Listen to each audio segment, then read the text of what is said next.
Why is the rent so damn high? It's a question we keep asking every year.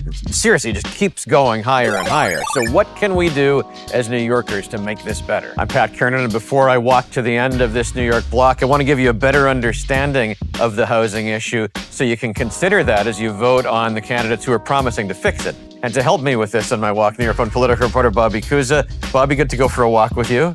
You as well. So let's put some numbers on this to start. How damn high is the rent? Okay, so you know Street Easy, the website that has all the real estate listings, they keep all this data, right? And for the month of July, the median asking rent was more than $4,000. And there's this industry standard that you shouldn't pay more than 30% of your income towards rent.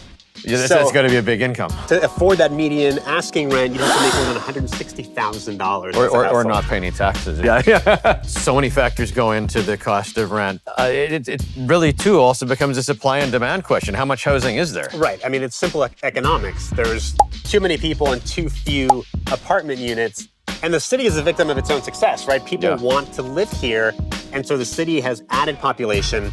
It's added jobs. Actually, over about 14-year period, there were almost 900,000 jobs that were added in the city, but only about 300,000 units. So there's just too many people. There's too many people and too few apartment units is the bottom line.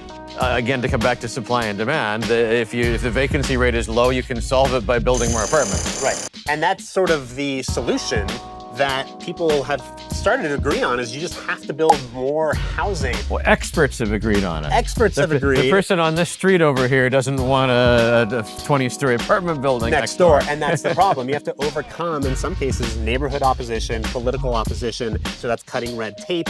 That's making the approval process easier to navigate for developers. And there's actually a couple of questions on the ballot in November that would do just that. One of the ideas that propelled Zoran Mamdani to his Democratic primary win was the notion of freezing the rent for rent-stabilized apartments, and he says that he would order his mayoral appointees to do that for 4 years. But here's the thing, you freeze the rent for rent-stabilized tenants, but that doesn't do much for the building owners, the property owners. Their costs keep going up.